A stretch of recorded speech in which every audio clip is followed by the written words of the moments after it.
Doctor மாலை வணக்கம். என் பெயர் ரோஸ் தொலைபேசி ஆபரேட்டர். ஒரு கிறிஸ்தவர் என்ற முறையில் நான் இயேசுவை இறைவன் படைத்தார் என்று நம்புகிறேன். நம் இறைவன் படைப்பவன், மேலும் அவர் ஒரு அதிசயத்தின் மூலம் பிறந்தார். என் நண்பர்களில் ஒருவர், அவர் ஒரு முஸ்லிம், மேலும் அவர் என்னிடம் புனித குரானை படிக்கும்படி கேட்டுக்கொண்டார். நான் அதில் ஆர்வம் கொண்டேன். நான் அதை படித்தபோது நான் கண்டறிந்தேன், முஹம்மது அல்லாஹ்வின் தூதர் என்று. என் கேள்வி என்னவென்றால், முஹம்மது அவர்கள் எப்படி பிறந்தார்? அவரும் ஒரு அதிசயத்தின் மூலம் பிறந்தாரா? சகோதரி ஒரு மிக நல்ல கேள்வியை கேட்டார். அவர் ஒரு கிறிஸ்தவர் என்று கூறுகிறார். அவர் ஒரு தொலைபேசி ஆபரேட்டர். மேலும் அவருக்கு தெரியும் இயேசு கிறிஸ்து அவருக்கு சாந்தி உண்டாகட்டும் இறைவனால் படைக்கப்பட்டார் என்று. முற்றிலுமாக இது சரி. அவர் இறைவனின் உதவியால் அற்புதமாக பிறந்தார். முற்றிலுமாக சரி. அவர் குரானை படித்த போது முகமது நபி ஸல்லல்லாஹு அலைஹி வஸல்லம் இறைவனின் தூதர் என்று அவர் அறிந்து கொண்டார். அவர் முகமது ஸல்லல்லாஹு அலைஹி வஸல்லம் எப்படி பிறந்தார் என்று கேட்கிறார். சகோதரி, முகமது ஸல்லல்லாஹு அலைஹி வஸல்லம் அவர்கள் சாதாரணமாகவே பிறந்தார். அவருக்கு ஒரு தாயும் தந்தையும் இருந்தனர்.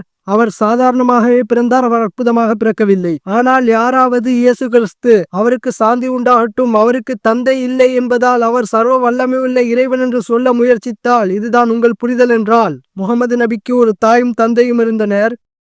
ஈசா நபிக்கு ஒரு தாய் இருந்தார், ஆனால் தந்தை இல்லை. அதனால் அது அவரை ஒரு கடவுளாக ஆக்குகிறது என்றால், அதற்கு பதில் சூரா ஆல இம்ரான் அத்தியாயம் 3 வசனம் 59 கொடுக்கப்பட்டுள்ளது.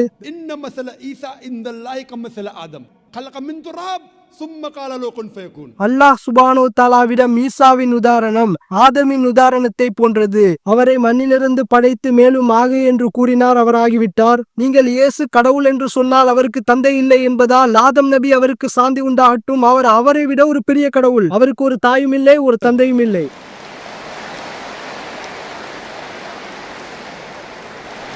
இப்போது எனக்கு தெளிவாகிவிட்டது. மாஷா அல்லாஹ், சொல்லுங்க. என்னால் உறுதியளிக்கக்கூடியது என்னவென்றால், நான் தொடர்ந்து புனித குரானை படிப்பேன். அதனால் நான் மேலும் அறிந்து கொள்வேன். மேலும் குர்ஆனை படிப்பதற்காக நீங்கள் மார்க்கத்திற்கு வருவீர்கள் என்று நாங்கள் காத்திருக்கிறோம் சகோதரி. மிக்க நன்றி. மேலும் நீங்கள் இஸ்லாமை சரியான வாழ்க்கை முறை என்று நீங்கள் உணர்ந்தால், நீங்கள் குர்ஆனை நம்பினால் உடனடியாக நீங்கள் அதை ஏற்றுக்கொள்ள வேண்டும். அல்லாஹ்வை தவிர வேறு இறைவன் இல்லை என்று ஏற்றுக்கொள்ளுங்கள். மேலும் ஈசா இறைவனின் தூதர் என்று நம்புங்கள். மேலும் முகமது நபி அவருக்கு சாந்தி உண்டாகட்டும் அவர்கள் இறைவனின் தூதர் என்று நம்புங்கள். நீங்கள் ஈசாவை இறைவனின் தூதர் என்று நம்பினால், மேலும் ஒரு இறைவனை நம்பினால் அவருக்கு உருவங்கள் இல்லை.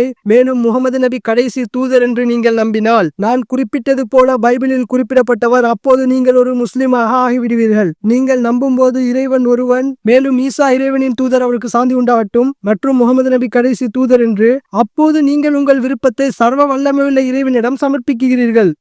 எனவே நீங்கள் நம்புகிறீர்களா? நான் ஒரே ஒரு இறைவனை மட்டுமே நம்புகிறேன். நாம் அனைவரும் சகோதரர்கள் மற்றும் சகோதரிகள். ஆனால் ஈசா இறைவனின் தூதர் என்று நீங்கள் நம்புகிறீர்களா?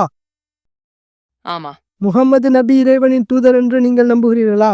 புனித குரானை படித்த போது நான் தெரிந்து கொண்டேன். ஆனால் அதை நீங்கள் நம்புகிறீர்களா? நான் நம்புகிறேன். எனவே நீங்கள் நம்பினால் நான் நம்புவதற்கு வருவேன். நான் நம்புவேன். நான் நம்புவதற்கு வருவேன். நான் நம்புவதற்கு என் இதயத்தை திறப்பேன். குரான் என்ன சொல்கிறது? எனவே முகமது இறைவனின் தூதர் என்று நீங்கள் நம்புகிறீர்களா? நான் நம்புவதற்கு கற்று வருகிறேன். நான் ஏற்றுக்கொள்கிறேன்.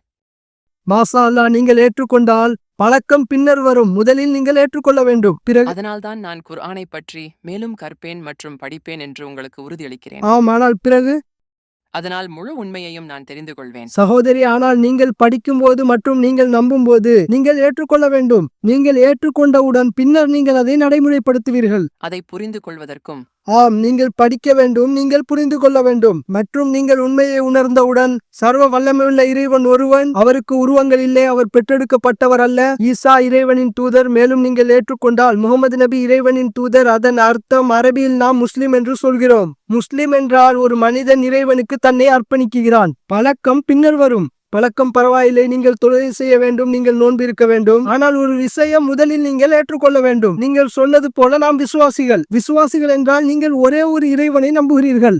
மேலும் உங்கள் விருப்பத்தை இறைவனுக்கு சமர்ப்பிக்கிறீர்கள். அப்போது நீங்கள் ஒரு முஸ்லிம் என்று அழைக்கப்படுவீர்கள்.